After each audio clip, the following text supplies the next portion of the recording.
Okay, in the first round, we get the battle of the small business owners, Gavin on the left and Sonny on the right. And I thought this would be a high-paced affair with lots of action, and I was not disappointed. So let's see how it shook out here. Gavin trying to take the grip on the tricep here. Both guys in good position. Both trying to pull each other down. Looks like Gavin's maybe trying to work like a 2-on-1 to a single leg. Still got that tricep grip, shot in there. He's got to try to maybe snap Sonny down first. He should be trying to grip on the head like Sonny's trying to do to him.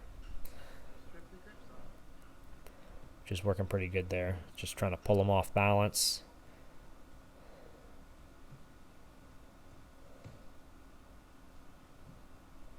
Gavin's got the wrist. 2-on-1 on the wrist.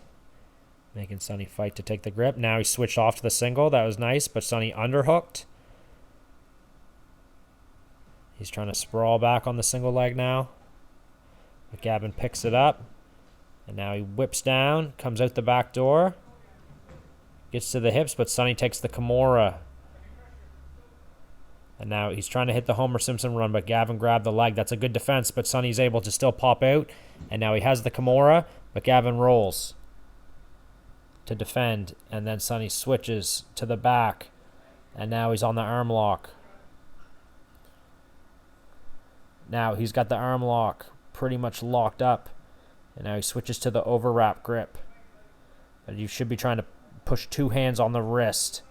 Now see how Gavin's lifting his shoulder? That's the key to that defense there. He was able to lift the shoulder, get up, and then sit over to the omoplata. Crazy sequence. Okay, so that pretty much all started from Gavin shot in on the single. Nicely timed shot. Gets both arms on the legs, but see how Sonny has the underhook with his left arm. Here his left hand is on the lat. So he's able to initially fend off the single leg. But Gavin's determined. He drives onto it. And now Sonny's forced to sprawl. But you see he can't get really that deep into his sprawl. Gavin's starting to pull the leg in. So Sonny decides to maybe go guillotine. But Gavin gets creative. He drops to his back. Comes out the back door. And now, see, he's on the single leg right before Sonny can turn. But he misses his grip with that left arm. He should have went for the body lock and sucked his arms in. It allows Sonny to get the Kimura. That was a really smart choice. He immediately goes Kimura, and he tries to swing out with his legs. I like this grip that Gavin here has on the pants, but really it doesn't do too much for too long. It's just going to be enough to slow him down here.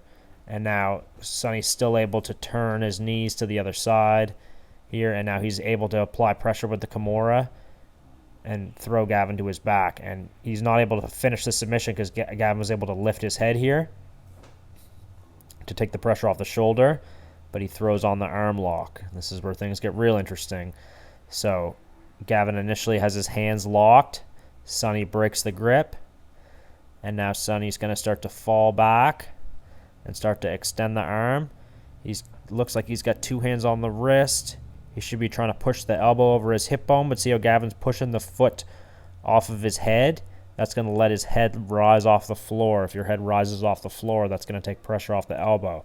Sonny brought the foot back over, but Gavin's trying to lift his shoulder. He pushes the foot off again, and it allows him to come up enough that shoulder's high, so it's going to take a little more pressure off the elbow. And now he's sitting all the way up, and then he turns and steps over, forced Sonny into an omoplata, and then he escaped out of that. So that was quite an impressive defensive and offensive transition there from both those guys. And now Gavin, somehow at all that, is on top of the turtle position. So right now he should be looking to break Sonny down to a hip. Break him down to a hip immediately.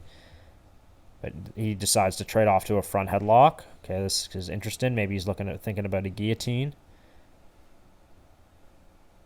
Looks like he's potentially latched onto that arm. Maybe he has a Kimura grip. Now it looks like he's got a collar and a hip grip. Now he's looking for that right hook. Potentially searching for the back, but Sonny brings him forward. So Gavin trades off to a front headlock. Now he could search for the guillotine here. He, again, looks to trade off. Looks like he's maybe set up to go for a crucifix. Here, I think you should still be trying to break him down to a hip. It's letting Sonny try to kind of lock his grips 2-on-1 on that arm, and then he's trying to kind of almost hit a throw from Turtle. Gavin's doing well to stay behind him. And now, see, he's got a little bit too far onto his back. He tried to pop back up. Now it looks like he's got a Kimura. But Sonny was able to circle. And now he's top side control. So that was an interesting little transition. I don't think that would be points for that because Sonny was in Turtle, and Turtle's technically not considered a guard for IBJJF, even though it's pretty effective if you use it right. Now Sonny immediately jumped on the back, looking for both hooks. Immediately putting Gavin under pressure. He knocks him over. And now I bet he won't go arm lock this time. He's probably going to look to attack the neck. Gavin's looking to turn side to side, trying to break that chest to back connection. Sonny's trying to choke with the left arm now. Maybe going to think about the arm triangle there. Instead, sticks to the back. Should be trying to dig that right hand in the collar now, but Gavin's defending that well, fighting the wrist off. But now Sonny looks like he's got the grip. He brings the arm over. Nice. G-choke. Finish. What a war by these two guys. Sonny moves on to the next round in the COVID Classic.